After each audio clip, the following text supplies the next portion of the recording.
Playing tennis reveals a lot about someone. Polite players usually reflect that in life. I once saw a guy act terribly during a match, and later he left his family for another man's wife. Marcus Fisher, a former football player turned tennis player after a knee injury, plays aggressively. I can beat him by staying close to the net and making him overhit. Marcus's questionable line calls always favor him, which makes him eager to play me to avoid losing to a little guy. At 6 feet tall, I'm not small, but next to Marcus's 6'3" and 75-pound advantage, I seem tiny. Avoiding Marcus is tough since we both live in a neighborhood in North Atlanta with a strong tennis community. Thankfully, I also get to play with great people like my mixed doubles partner, Alma Pennington. My wife, Holly, who teaches Pilates, introduced us. Holly isn't into tennis, but she knew Alma needed a partner. We've been playing together for about a year. Today's match was at a club in Stone Mountain, so I offered to drive Alma. With Saturday traffic, we left 45 minutes early. As Alma came out of her house, I wondered again why she was still single. She had lost her husband in a car accident 3 years ago. After mourning, she joined Holly's Pilates class and got back into tennis. Now, she's a fit and attractive woman in her early 30s, but keeps telling Holly she just hasn't met the right guy yet. "Hey, Alma," I greeted as she got in the car. "Ready to win today?" She smiled confidently. We discussed our game plan as I got onto I-285, but a call interrupted us. Our opponent informed me that a rainstorm had hit and the courts were unplayable, so we had to reschedule. Alma looked disappointed. I suggested heading back to our club to practice, hoping to find someone there for a game. As we approached Eden Point, I took a detour to my house to grab my check for the club dues. After parking, I hurried inside, knowing exactly where the check was. But as I walked down the hall, I heard unexpected sounds coming from the master bedroom. "Please, do that again. Yes, just like that. Oh!" That was Holly's voice. What on earth? Moving quietly, I crept to the door and peeked inside. Holly was lying without clothes on the bed with a man who used his mouth and hands. It felt like I had been hit by a car. Stunned, I stood there, unable to think or move. Everything had changed in an instant, and I couldn't make sense of what I was seeing. Then the man stood up and raised Holly's legs to make it easier for him. "This can't be happening," I thought as I recognized Marcus Fisher. I staggered away from the door as if struck by a punch. It was too overwhelming. My first reaction was to storm into the room and confront him. But what good would that do? I thought in despair. They've already betrayed me. Hitting him won't change that. Besides, even if I landed the first punch, he's so much bigger than me that he'd probably beat me badly. Still, I can't just let him get away with this. As I stood there, it hit me that Alma was waiting in the car. Oh no, I need to get her home first, then I can come back and deal with this, I thought. Walking down the hall and out the front door, I was in a daze, feeling nauseous. Alma watched me through the car window, concerned. I quickly got into the driver's seat and started the car. My face must have looked awful as Alma asked if I was okay. Unable to speak, I gripped the steering wheel tightly and drove to her place. After parking, I muttered that I couldn't play today. Alma, worried, asked what happened. When I stayed silent, she turned off the ignition, took the keys, and insisted I come inside and explain. Alma, trying to be supportive, suggested maybe that's why Marcus took Holly's Pilates class. Shocked, I realized Holly had never mentioned it. My mind raced with questions, trying to prepare for Holly's reactions and the potential confrontation with Marcus. When I walked in through the kitchen door, Holly must have heard me because she came out to greet me. Wearing her robe and with her hair wrapped in a towel, she cheerfully asked, "You're home early. How did the match go?" "We got rained out," I said sharply. "I'm sorry you didn't get to play," she replied. I bet Alma was really disappointed. I just stared at her, not interested in small talk.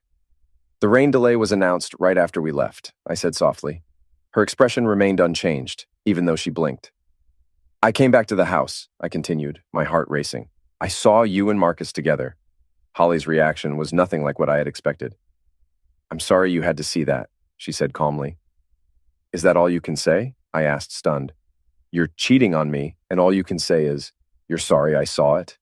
Aren't you going to apologize for being with him? How long has this been going on? Do you even have an explanation?" She crossed her arms and sighed deeply. "Sit down, Michael," she said, pointing to the breakfast table. "I'd rather stand," I replied, irritated. "Do as you wish," she said, taking a seat. I was left speechless by her lack of emotion. "Michael, we were going to tell you soon anyway, but this just speeds things up. I'm leaving you. Marcus and I are in love, and I'm moving in with him. We'll get married as soon as the divorce is finalized." I chose to sit down. I didn't want to risk collapsing. Before I could respond, she quickly said, "Wait here," and went back toward our bedroom. A few moments later, she returned with a stack of papers, which she pushed across the table to me. "This doesn't have to be nasty," she said. "I don't want any alimony from you. I've taken all the money from our savings, but that's only fair since I'm leaving you the house. This deal is better than what you'd get in court, but if you sign these papers, we can all move on with our lives."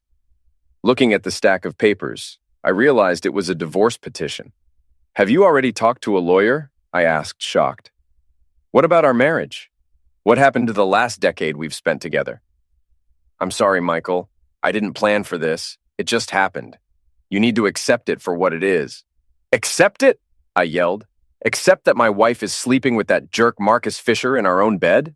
Accept that our marriage is ending just like that?" She got up. "I'm disappointed, Michael. I expected you to handle this more maturely." Then she turned and walked back to the bedroom. Sitting at the table, I stared at the divorce papers, trying to grasp what was happening. If someone had asked me this morning, I would have said I loved my wife and we had a good marriage. Now I'm finding out she's leaving me for another man. It's a real shock. In the quiet, I heard the beep of a cell phone and snippets of conversation. "He saw us, about what you'd expect. That would be good." When she came back, she was dressed and carrying an overnight bag and a makeup kit. "Since you've pushed the issue, I'm not staying here tonight. Marcus is coming to pick me up. We'll come back on Monday while you're at work to get the rest of my stuff." "So you're just leaving like this?" "It has to be this way," she said. "Fine," I said, feeling bitter. "What should I tell our friends?" She sighed. "Michael, Marcus, and I haven't done anything wrong, and we're not going to hide. We'll keep up with our social activities. In fact, we'll probably be at the Eden Point reception tomorrow night.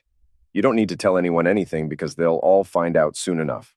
At that moment, I heard a horn beep outside. Holly glanced out the window. "Marcus is here," she said. "I'm leaving now." Before closing the door, she looked back at me. "Just sign the papers, Michael. The sooner you do, the better it will be for everyone." Then she left. The sound of my cell phone ringing jolted me, and I answered quickly. Though I think I was hoping to hear Holly's voice, it was Alma calling. "How are you holding up, Michael?" she asked. "Not too well," I answered. "She's left me." "I know," she said. "You know?" I asked, shocked. "How did you find out?" "I'm sorry, Michael," she said, sounding upset. "Marcus has been bragging about it at the clubhouse." "Oh, great," I thought. "It's already making the rounds." On Sunday, I stayed inside, hiding from reality. When did things go wrong? Married life seemed easy. I got a great job in Atlanta, and Holly became an aerobics instructor. After saving for a few years, we bought a house in Eden Point. I thought we were happy. I got promotions, and Holly started a successful Pilates studio. We made friends and planned to start a family. Our bed life had slowed down, which I attributed to our busy lives. But looking back, I realized things had really tapered off in the past 6 months. Holly seemed distant, but I hadn't noticed. On Monday, I called my lawyer's office to update my will. At the office, Jonathan, my lawyer and former classmate, read the documents Holly had given me. He advised me to sign the agreement right away, explaining that Holly's offer was generous and much better than what I'd get if we fought it out. Though it felt like giving in, if the marriage was over, this was the best deal I was likely to get. Jonathan was right. After everything, I didn't want to stay married to Holly anymore. It felt like Holly and Marcus had won a game I didn't know was being played. Jonathan assured me that signing the settlement agreement immediately would solidify Holly's proposal. If she had second thoughts, I'd still have 30 days to cancel the divorce. I signed. Back at the office, I updated my benefits at Human Resources. There were plenty of changes to make regarding my health insurance, 401k, and other benefits tied to a spouse. That evening, I found Holly had taken everything she wanted from the house, leaving behind items she no longer used. Our good china, serving pieces, utensils, carving knives, some furniture, and portions of our CD and DVD collections were gone. She had left our wedding album, which felt more disheartening than everything else. I had thoughts of violence, imagining baseball bats, brass knuckles, hitmen, and car bombs. But then, reality hit me. Did I want to ruin my life for revenge on a sleazy womanizer and an unfaithful wife? By Friday, I decided to rejoin the world. I hadn't done anything wrong, and there was no reason to hide. I called Alma, and she admitted our situation was the hot topic of the neighborhood. Marcus and Holly were at the clubhouse every night, with Marcus bragging and Holly clinging to him. It was disgusting, and Alma ended friendship with Holly. I asked about the others. Alma explained some people disliked Marcus and Holly, some followed Marcus around, and most found the situation awkward and stayed out of it. I wished the community had done something dramatic, but I was determined to move forward. On Saturday, I arrived at the tennis courts. When the captain of our mixed doubles team saw me, she hurried over, apologizing for a last-minute lineup change and offering to understand if I didn't want to play. I was confused until she explained that Marcus and his partner were our opponents. I thought, great, that's the last thing I wanted. Alma arrived, her face turning white. She whispered that we could forfeit and play someone else next week, but I refused, deciding to face Marcus now. Alma looked concerned, but I assured Mary we were ready to play. The game was a disaster. My performance was the worst in years, and Alma struggled because of my frustration. Marcus played exceptionally well, hitting powerful shots and taunting me throughout the match. His comments about my weak shots and jabs about my wife fueled my anger. The match attracted a crowd, and I saw Holly by the fence. She cringed at some of Marcus's remarks but didn't look at me. During one moment, I served a weak second serve and Marcus fired it directly at Alma, hitting her shoulder. I rushed to confront him, but Alma stopped me, insisting it was just part of the game. I glared at Marcus as he pretended to adjust his shoelace, feeling frustrated and defeated. The final score was 6-2, 6-1, a humiliating loss. I gritted my teeth as I walked to the net to shake hands. Marcus's partner apologized for his behavior, but Marcus ignored the handshake and said, "That was fun. Let's do it again next time you're up for a beating." He then kissed Holly over the fence. Alma quickly grabbed my arm, sensing my anger. "He's trying to provoke you, Michael. Don't let him get to you." I promised myself I wouldn't tolerate their behavior anymore and needed to come up with a plan. Lying on the bed, I remembered my old tennis coach's advice. Play to your opponent's weakness. Applying it to my situation was challenging. The next morning at work, I had a possible solution. It might cost a lot, I thought, but if it works, it'll be worth it. Around mid-morning, I called our top sales guy, Jerry, and invited him to lunch. I asked if he had ever used an escort service for personal reasons. He initially seemed puzzled and reminded me it was against company policy. I clarified that this wasn't about work, but something personal. Understanding dawned on Jerry's face. He mentioned a top service in the city, known for catering to high rollers with high rates and top-notch services, warning they might be expensive. I assured him I could handle the budget and asked for details. Over burgers and drinks, Jerry provided all the information I needed. Calling the number Jerry had provided, a friendly male voice answered, "Hello, how can I assist you?" "I'd like to speak with Mr. Henry Miller," I replied, following the instructions. "This is Mr. Miller," came the response. "What can I do for you?" "I'm looking for something from the Grove Press," I answered. "May I have your name, please?" Mr. Miller asked. I considered using a fake name, but Jerry had been very clear about the need to use my real identity.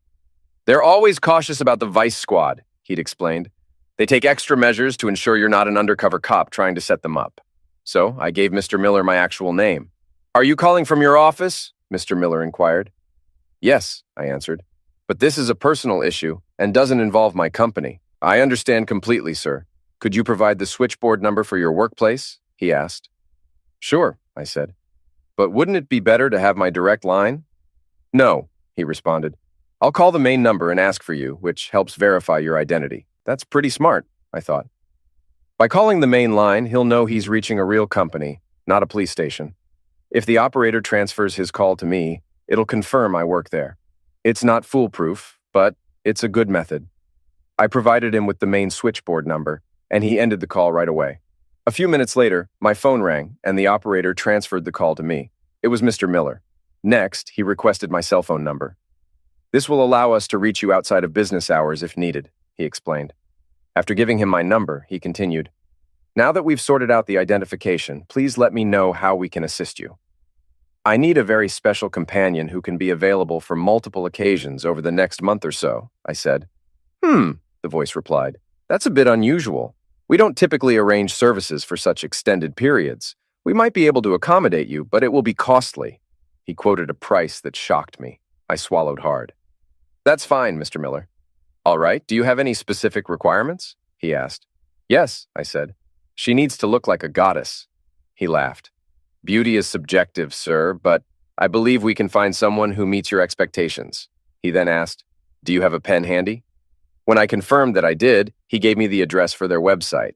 I noticed the URL began with HTTPS, indicating a secure connection. After I noted it down, he amusingly instructed me to use Aeneas Nin as the username when prompted, and provided a numerical password. Keep in mind, sir, that both the username and password will change once you've made your selection. This is to ensure both your security and ours. When I confirmed, the representative explained my credit card would be charged after selecting a companion and scheduling a session. A 25% gratuity was also customary. I hoped this plan would work to avoid ending up broke and embarrassed. The representative told me to visit their website to make my selection and ended the call. That evening, I accessed the Capricorn Services website with the provided login. The main page featured stunning images resembling a Victoria's Secret catalog. Trusting Jerry's recommendation, I proceeded. I intended to choose a blonde, but a dark-haired woman named Rhiannon caught my eye.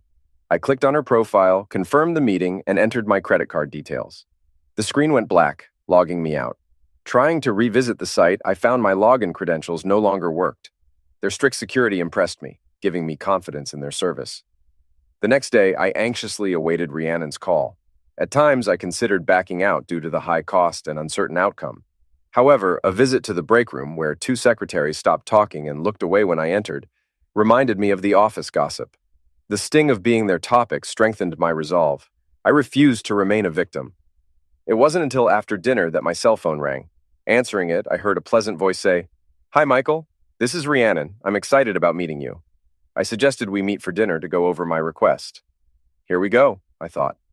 The grill wasn't crowded, fitting my needs perfectly. When she walked in, it felt like all eyes were on her. She approached confidently, shook my hand, and introduced herself. Her presence was stunning, making me stare in awe. She chuckled and asked how she looked. Her dark eyes, high cheekbones, full lips, and athletic yet feminine figure were mesmerizing. Rhiannon smiled, breaking the silence. I mumbled an apology, feeling embarrassed. The waitress, captivated by Rhiannon, asked if she was on television. Rhiannon replied pleasantly, "No, I'm afraid not." Their exchange helped me regain composure. I asked why she wasn't modeling or on TV. She explained that while she considered it, the competition was fierce. In her current field, she stood out and earned top pay from the start. By the time her looks faded, she'd have enough savings to live comfortably. She might even find a wealthy man who wanted a trophy wife. I nodded, recognizing her practical approach to her career, even if I didn't agree with it. Just then, the waitress brought our meals. After serving Rhiannon, she looked at her once more and asked, "Are you sure you're not on TV? I have this feeling I've seen you before." Rhiannon shook her head. "I don't think so. If I had been on TV, I'd remember." I had to stifle my laughter as the waitress hurried away. As we started eating, Rhiannon studied me closely. "So, Michael, why don't you tell me what you're looking for? Henry mentioned that this request is a bit unusual." Feeling embarrassed, I began to explain my situation. When I recounted the conversation I had with Holly after catching her and Marcus together, Rhiannon looked at me with sympathy. "That was pretty harsh," she said. When I described Marcus Fisher and his behavior, she nodded in understanding. "I've encountered many like him."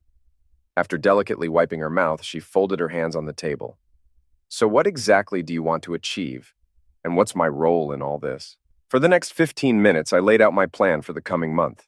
I confessed that I had many doubts about the success of my scheme. But I can't just sit by and let them walk all over me without trying to fight back. "Meeting you has made me think this might actually work." Her face lit up with a big smile. "What a nice compliment," she said. Then she leaned in closer across the table. "You know what? I think I'm going to enjoy this." "Awesome!" I replied enthusiastically, reaching out to shake her hand to finalize our agreement. She laughed and gave me a firm handshake in return. "To partners in crime," she said with a mischievous grin. She shifted her position, and suddenly her presence was incredibly alluring. It hit me that I was aroused. "Well," she said in a sultry tone, "since we've wrapped up the business part, should we move to somewhere more intimate for the fun part?" My mouth went dry, and I had to sip some water before I could respond. "No," I said. "Tonight is just for us to get to know each other." She gave me a playful smile. "You don't find me attractive?" "Oh, no," I stammered. "I mean, yes, I do find you attractive, but I'm trying to stay focused on what we're here for. It's better if we don't mix things up, but I do have extra for you." I slid an envelope filled with cash across the table. She took the envelope with a serious expression and put it in her purse. Then she changed her stance, and her seductive aura seemed to fade. "I think I understand, Michael," she said, tilting her head slightly. "You're quite an interesting man. I'm looking forward to our little adventure." With that, she got up and left, leaving me alone in the booth. I felt drained for some reason. What a woman, I thought. Phase 1 of Operation Honey Trap was set to start on Saturday just after lunch. The weather was already warming up in Atlanta, and I expected a big crowd at the Eden Point pool. Although I was anxious about whether Rhiannon would show up, a BMW Z4 pulled into my driveway just after noon. She arrived with a small bag and, noticing my raised eyebrows, said, "My swimwear?" She looked around and smiled. "So this is suburbia. Do you like it here?" I frowned. "I used to, but not so much lately." She patted my cheek. "We're going to change that." We parted ways at the clubhouse to head to the locker rooms and change into our swimsuits. As planned, I came out first and set up 2 lounge chairs next to a table with an umbrella. Just as I got settled, I noticed Marcus Fisher walking toward me. "Well, Michael," he shouted, "I didn't expect to see you here at the pool today. I thought you'd be out taking a lesson from the pro to work on your tennis." Even though I knew he was trying to provoke me, I kept my response calm. "Nope, today my girlfriend and I are here to relax by the pool and catch some sun." Marcus wasn't going to let it go that easily. "Oh, so you've got a girlfriend now? I'd like to meet her." Our conversation was starting to attract attention from people nearby, but that didn't bother me. "You're in luck, Marcus. She's just about to join us," I said, pointing to the entrance of the women's locker room. Everyone fell silent as Rhiannon approached us. I had expected her to be in a bikini, but she surprised me with a one-piece swimsuit.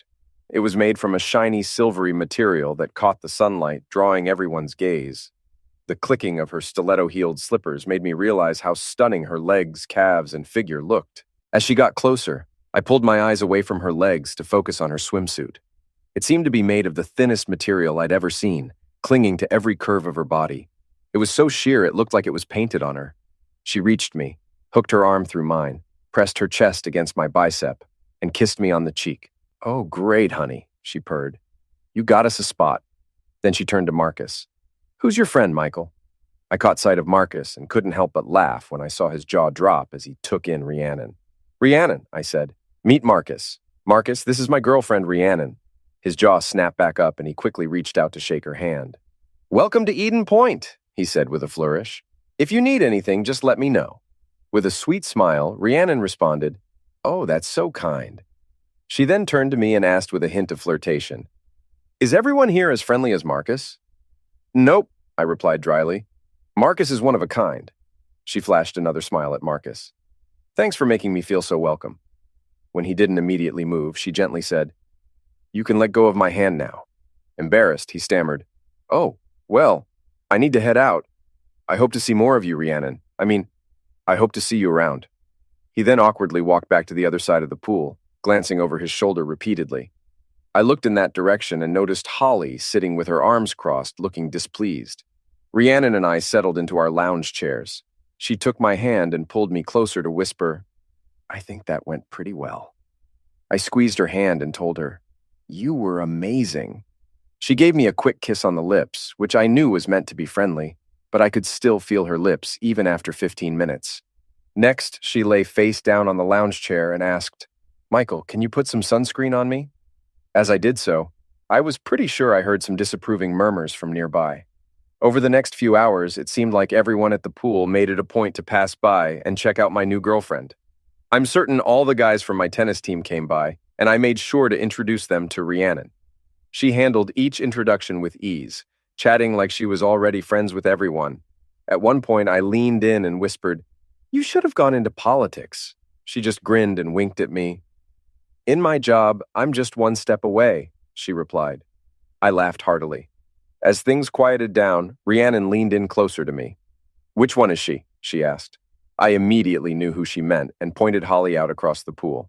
"Great," she said. "Let me handle this." Putting on her high-heeled mules, she made her way over to Holly with a rhythmic click. Bending forward, she removed her shoes and performed a smooth dive into the shallow end. When she came up, she dipped her head down and then flipped it back, sending her hair into a beautiful spray. I was mesmerized. I'd seen that move in commercials, but never in person. It was breathtaking. With a single fluid motion, Rhiannon pulled herself out of the water and onto the deck. Standing there with water dripping down her body, she pushed her hair back, drawing attention to her cleavage. She then slipped her mules back on, adding 4 inches to her height, and walked back towards me, leaving me staring in awe. Reluctantly, I turned my gaze from Rhiannon to Holly, who was glaring at me with anger. Holly then snapped at Marcus, and grabbing her things, headed for the exit. Marcus trailed behind her, casting occasional glances back at Rhiannon. Rhiannon elegantly reclined in a lounge chair with her eyes closed and quietly murmured, "Mission accomplished." As we were about to leave, I suddenly noticed Alma heading my way. Oh no, I thought. I forgot about Alma's women's team playing today. What do I say? "Hi, Michael, it's great to see you out and about. Maybe we can catch up and play some more." Alma stopped in her tracks when Rhiannon stood up and took my arm. "Oh," Alma said, surprised. "Who's this?" This is Rhiannon, my date," I replied, feeling a bit awkward. Alma stared at Rhiannon in silence for a moment, then extended her hand. "I'm Alma," she said. "Nice to meet you." She looked back at me. "I need to get cleaned up. I'm pretty dirty from our match. See you later, Michael." Without waiting for a response, she hurried off. Rhiannon looked at me with curiosity. "Who was that?" I replied. "That's Alma Pennington. She's my partner for mixed doubles." "Interesting," she said. I kicked myself mentally for not planning ahead on how to handle Alma. I didn't want to reveal my intentions or give Alma the wrong idea. This was frustrating. Soon after, Rhiannon and I decided to call it a day. I felt like we had achieved everything we set out to do. As we left the pool area, I could swear the chatter around us picked up noticeably.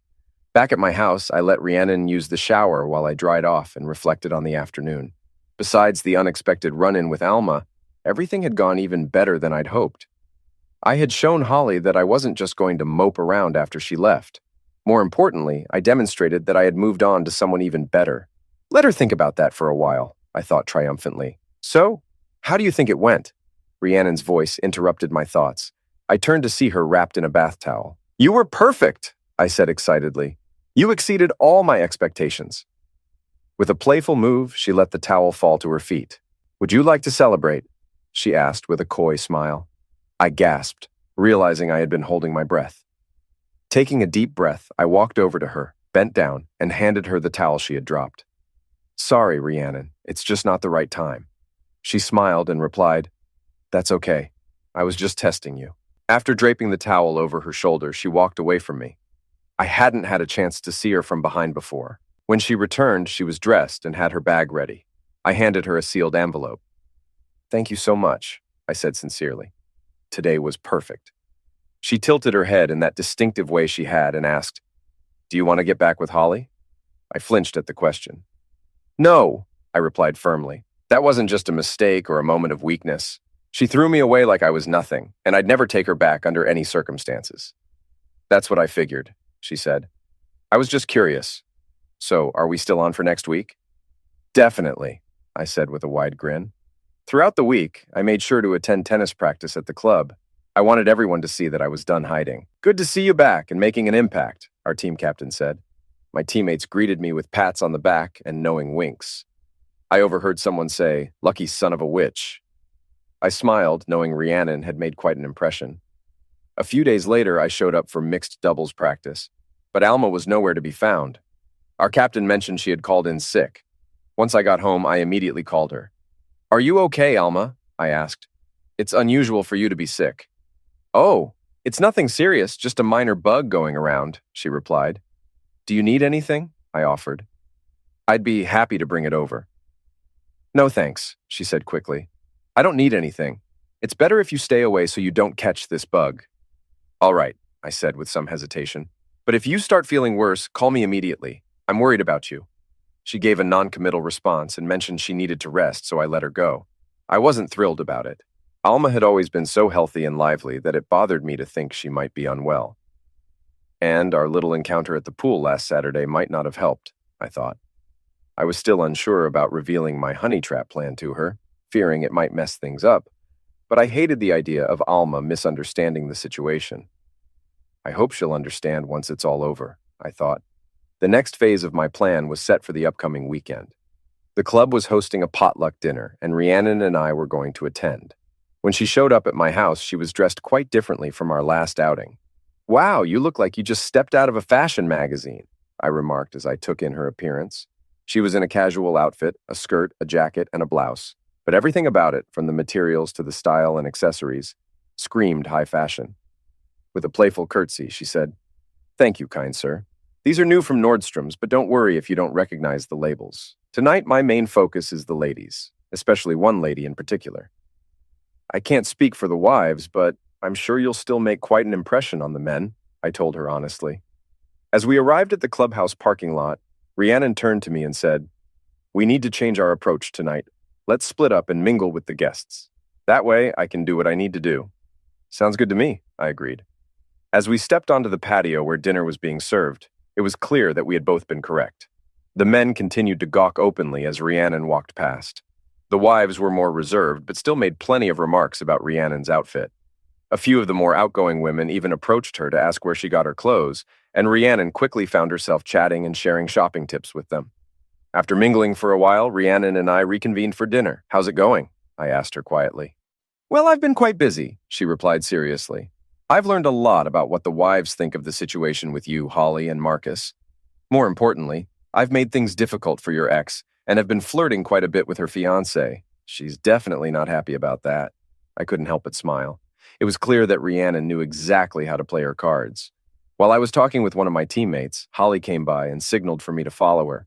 When she turned to face me, her face was flushed with anger. "Looks like you didn't waste any time getting back into the dating scene," she said with irritation. "I didn't realize there was a waiting period," I replied with a hint of sarcasm. "Really? It seems to me that you're punching above your weight with her. Where did you find her? I never met her when we were together." "I met her through work," I said casually. "You might want to be careful," she warned. "She looks like she could be too much for you to handle." I couldn't resist responding. "Actually, Holly, I handle her just fine." "Is that so?" she snapped. "You better keep her away from Marcus." With that, she stormed off. I smiled to myself. Everything was unfolding just as I had planned. Just then, I noticed Alma carrying a tray of food. Although I knew she was on the entertainment committee, I wasn't sure if she'd be well enough to attend tonight. I quickly went over and took her arm. She blushed when she saw me. "I'm really glad to see you're feeling better," I told her. "You should have called me to let me know you'd be here tonight." "I wasn't sure until the last minute, Michael. Besides, I figured you'd be with your new girlfriend and I didn't want to interrupt." At that moment, Rhiannon walked by, laughing and chatting with one of my teammates. "Looks like I was right," Alma said, clearly irritated. She began to walk away, but I stopped her by grabbing her arm. "Hold on, Alma. We need to discuss our next match." After a brief pause, she seemed to make up her mind. "Actually, Michael, things have gotten really busy for me lately, so I've decided to drop mixed doubles and focus only on the women's team." I was taken aback. "You can't do that, Alma," I exclaimed. "Who will be my partner now?" Alma glanced past me, and I turned to see Rhiannon standing nearby. "You'll find someone, Michael," Alma said. "Now let me go. I need to get this food out." Once I released her, she quickly walked away. Rhiannon took my hand and guided me to an empty table. After we sat down, she leaned in and whispered, "Just so you know, that girl has feelings for you." "What? No way, that's absurd. She's just my tennis partner. She was in Holly's Pilates class." "And if I'm not mistaken," Rhiannon continued, disregarding my denial, "you might have some feelings for her as well." "I don't," I argued. "You're completely wrong about that. She's just a good friend." "Maybe," she said, clearly doubtful. "Anyway, I think we've done enough for tonight, so let's head out." Back at my house, I asked Rhiannon to fill me in on what had happened with Holly and Marcus. She gave me a smug smile. I went over to where they had the food and made some nice comments about it. Holly clearly didn't like me being there, but she couldn't do much about it. Then I complimented her outfit, which forced her to return the favor. I told her where I bought it, and I could see she recognized the brand and knew how expensive it must have been. She didn't say anything, but her eyes were practically green with envy. "That sounds just like Holly," I remarked. "She's really into fashion and takes pride in her clothing choices." Then, Rhiannon went on, one of the other women asked Holly to help in the kitchen. Even though she didn't want to, Holly had to leave me alone with Marcus. As soon as she was gone, I took the opportunity to sample their dish again. While she spoke, Rhiannon mimicked her actions. She bent over slightly, causing her blouse to fall away and reveal her ample cleavage barely held in place by a thin bra. Then she made a scooping gesture with her finger, tasted it with a suggestive slurp, and stared at me with such intensity that I could almost feel the heat. Standing up straight, she flashed a grin, clearly enjoying the effect she'd had. Once I had Marcus's attention, I really started flirting with him. I asked if he'd played football, which gave him a chance to brag. While he was boasting, I ran my hand over his chest, commented on how much bigger he was compared to you, and told him I liked big men. She chuckled. I thought he was going to lose it right there at the table. "Wow," I said. It's no surprise Holly was so hostile. I do what I can, she said with a hint of false modesty. And I can't believe Marcus actually thought you were hitting on him, I added. She laughed scornfully. Men like Marcus are so full of themselves that they never doubt a woman's interest. The ironic part is they're often the worst lovers. I couldn't help but smile at that. If what Rhiannon said was true, it would serve Holly right. I handed her the envelope. Do you think we're set for the next phase? Absolutely. The club's dance will be perfect for our plans. She then headed toward the front door. What? No seduction attempt tonight? I asked with a grin. She shot a playful smile over her shoulder. I wouldn't dream of it. Then, with a playful swing of her hips, she left me feeling a jolt of excitement. After Rhiannon left, I cracked open a beer and settled down to think about everything that was going on.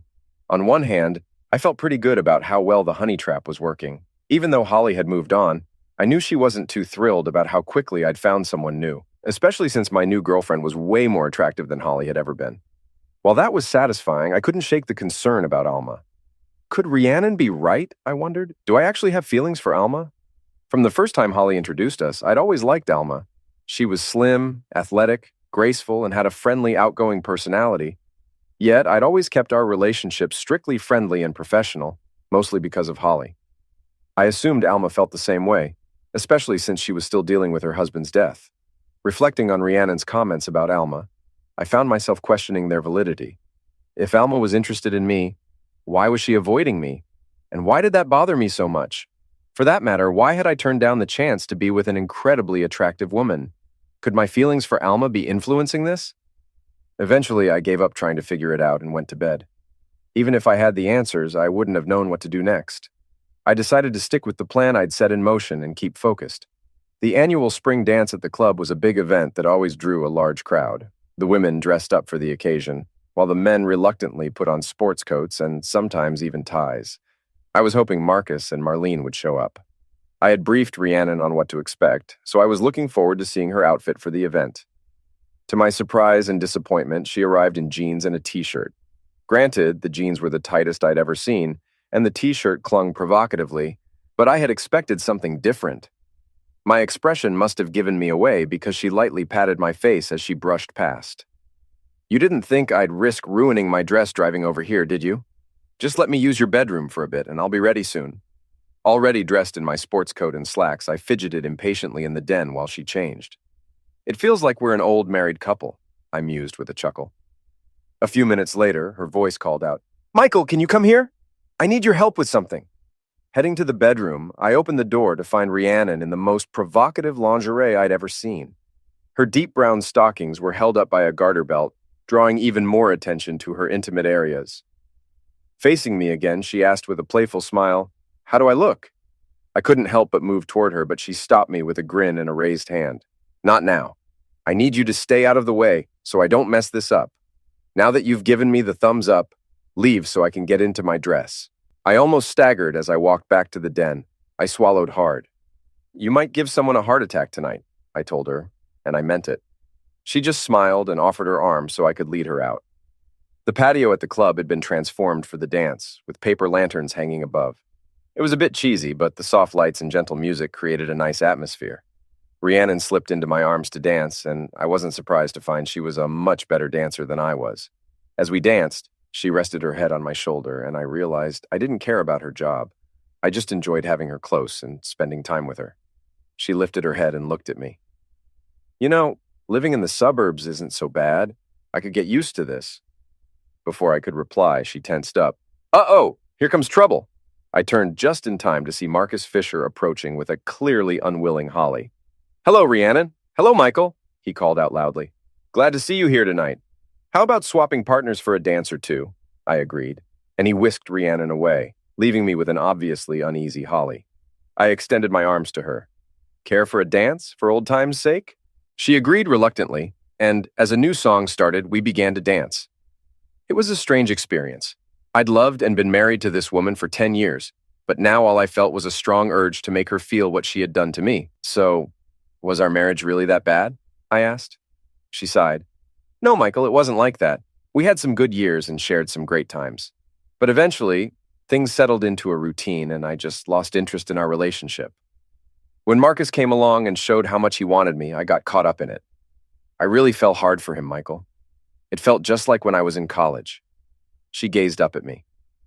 I didn't want to hurt you, Michael, but I had to do what was best for me. Can you understand that? I get it, I replied bitterly. You just wanted an upgrade. That's not how I meant it, she said, defensive. That's fine, I said. I've upgraded too. She winced when she thought about who I was now dating, and I felt a bit of satisfaction. If everything went as planned, things would only get better. I looked up to see Marcus and Rhiannon walking toward us, arm in arm. Here's your date back, Michael, Marcus said with a smug smile. Enjoy your night. Then he walked off, with Holly trying to keep up. Rhiannon and I went back to dancing. How did it go? I whispered in her ear. Her voice practically radiated satisfaction. The bait is set, she said. He's convinced I'm into him. He'll find a reason to leave Holly, and we'll meet up at the clubhouse after everyone's gone. I'm a bit nervous about that. Timing has to be perfect, I told her. Leave that to me. Women are experts at these things. She then licked my ear, making me shudder. As the night wore on, I noticed that the crowd was thinning out quickly. I must have been scanning the room because Rhiannon noticed. Sorry, Michael, she said. It looks like Alma didn't come tonight. Am I that obvious? I asked. Like a glass window, she said with a smile. When we got back to my house, I pulled an envelope from my pocket and handed it to Rhiannon. I might not get a chance to give this to you later, I said, so I wanted to make sure you got it. She took it with a hint of reluctance. After a moment of looking at me, her demeanor changed. The confident seductress was gone, replaced by a genuine, though still beautiful, woman. This has been the most unusual job I've ever had, she said. And you're unlike any client I've worked with. It's been a bit frustrating at times. I blushed, but I've really enjoyed it. I took her hands in mine. When I started this revenge plan, I knew I needed someone special, I said. But I never imagined finding someone like you. I'll always remember you. Suddenly, I leaned in and kissed her. She lingered for a few seconds before pulling away quickly. She blinked rapidly and said, I need to avoid smudging my lipstick. Then she looked at the watch on her wrist and said, It's almost time. We need to leave. Give me exactly 30 minutes. She then left, got into her car, and drove off. I stood there for a moment and made a decision. Rhiannon and I hadn't discussed this, and I hoped I wasn't messing things up, but I had to take the chance. I pulled out my cell phone. She must have recognized my number right away. Michael, why are you calling so late? Alma, I need a huge favor. Please, don't ask questions. Just meet me at the clubhouse in 30 minutes. What's going on, Michael? What's this about? Please, Alma, I pleaded. I can't explain now. Just trust me and come in 30 minutes. Sorry, I have to go. I ended the call. As I walked to the clubhouse, I wondered if she would show up. It was a long shot, but it was the only chance I had. When I got to the parking lot, I saw 2 cars there. I took out my cell phone and made another call. Marcus! Holly's furious voice blared from the phone. Where are you? It's not Marcus, I replied. It's Michael. Michael, what do you want and why are you calling at this hour? She snapped. I'm calling to let you know where Marcus is. He's with Rhiannon. What? She yelled. Where are they? Listen, I said. Just get to the clubhouse as quickly as you can. Then I ended the call. Marcus's house was a few blocks from the clubhouse, but she must have run because I soon saw her dashing through someone's backyard. I intercepted her before she got to the clubhouse. Where is he? She demanded angrily. Shh, I said, grabbing her wrist. We need to be quiet to catch them. I led her to the clubhouse door, which was unlocked, and we quietly entered. As we stepped into the lounge, we could hear voices and the sound of rustling clothes. Holly's eyes widened when she saw what was happening. I quickly covered her mouth to keep her quiet and pointed to the light switch on the wall. She nodded, and we carefully made our way to it. I flipped the switch, and the room was instantly lit up. Marcus, startled, tried to get up but tripped over his pants, which were around his knees. He fell, then scrambled to his feet, desperately pulling his pants up. Rhiannon, who had been lying on the couch, jumped up. Her dress was draped over the sofa, and she quickly pulled her bra back on. She stood there in nothing but her provocative underwear, making it clear what had been going on. I had to restrain Holly as she began to scream at Marcus. You jerk! How could you do this to me? We're supposed to get married! Rhiannon clung to Marcus's arm, hiding behind him as Holly fumed. Now that Marcus had his pants on, his confidence was back. He looked at me with a daring glance, then turned to Rhiannon and asked, So, what do you want to do now, sweetheart? Rhiannon replied in a soft, innocent tone, Oh, Marcus, I just want to be with you.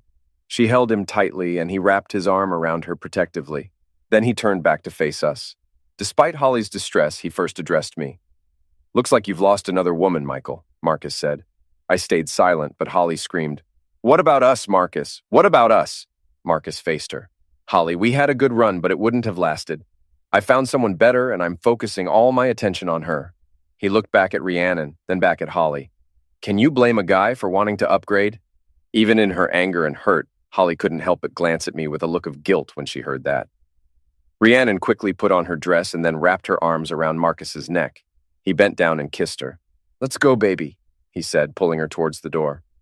Go ahead, Marcus, Rhiannon said. I need to talk to Michael for a bit. Plus, I don't want to leave my car here. Here, meet me at this bar. She pulled out a piece of paper from her purse and quickly wrote down an address. I'll be right behind you, she said, stroking the front of his pants and giving him a passionate kiss. Marcus looked at her uncertainly. Are you sure you'll be okay? I'm sure, sweetie. Michael won't hurt me. He's not like that. Yeah, Marcus laughed. I guess you're right. He then left through the door, and we heard him drive away. While we were focused on Marcus, Holly slipped out of my hold. She yelled, You witch! And charged at Rhiannon with her hands clawing. Instead of backing away, Rhiannon stood firm. When Holly got close, Rhiannon stepped aside, grabbed one of Holly's outstretched arms, and smoothly twisted it behind her back. Rhiannon gave me a wink. I knew those self-defense classes would come in handy. As Holly kept struggling, Rhiannon warned her sharply, If you don't calm down, I'll have to dislocate your shoulder. Holly stopped resisting, and Rhiannon turned her to face her directly. Listen, Holly, there are a few things you need to hear, Rhiannon said. I couldn't care less about your Neanderthal ex-fiancé, and I have no intention of meeting him at the bar he's going to. Holly looked confused. But why? Why did I seduce him? That's my job. I'm a paid escort. I've been with dozens of guys like Marcus. They all think they're God's gift to women and are always hunting for the next conquest. Do you really think he loved you? The only thing he truly cared about was finally beating Michael at something. Sure, he enjoyed being with you, but what he really relished was getting back at Michael. Michael hired me to get a bit of revenge on Marcus and to show you how it feels when someone you love is unfaithful. It hurts, doesn't it? Holly screamed and then lunged at me. But before I could respond, Alma appeared and knocked Holly off her feet. Holly fell awkwardly to the ground. Alma stood over her with clenched fists. You deserve that, Holly. After what you did to Michael, you deserve a lot more. Holly just lay there, sobbing. It seemed like her feelings were hurt more than her body. Alma turned to me, tears streaming down her face. Is this really true? She asked. Is she really not your girlfriend? No, I replied seriously. She was just part of the honey trap we set for Marcus and Holly. Nothing more. But she's so stunning, Alma argued. I could never compete with someone like her. Rhiannon came over and put her hands on Alma's shoulders. Oh, you poor thing. I was the one who didn't stand a chance. He was always focused on you. Alma glanced at me again. You mean you never even... Rhiannon jumped in again. No, Alma, he never did. I could never get him to think about me long enough to actually be with me. And believe me, I tried. Alma was quiet, but her eyes were full of emotion as she looked at me. Rhiannon flashed a grin at both of us. I think it's time for me to head out. I've had tougher jobs, but this one has really drained me. At that moment, Holly got up from the floor. What about me? Where do I go now? I can't go back to Marcus's place after all this. Alma considered her for a moment. I'm not sure what you'll do tomorrow, but you can stay at my place tonight. I'm going home with Michael. Then she gave me a passionate kiss. I took her hand and held on. But something was bothering me, so I turned back to Rhiannon. What about Marcus? Where did you send him? She laughed. I sent him to a gay bar I know. I wonder how long it will take him to figure out I'm not showing up. Her smile faded, and she looked at me with a serious expression. Good luck, Michael. You're a unique guy, and I won't forget you. She leaned in and gave me a soft kiss. Alma's grip on my hand tightened. Then Rhiannon turned to Alma, her face becoming intense. You better treat him right, got it? If I hear you haven't, I'll come back and I won't take no for an answer. Her fierce look softened into what I later realized was sadness. She touched my cheek gently. But I don't think I'll get that lucky. Next, she reached into her purse and slipped something into my hand. Goodbye, she said, then turned and walked out, her hips swaying gracefully. I looked at my hand and saw 4 unopened envelopes.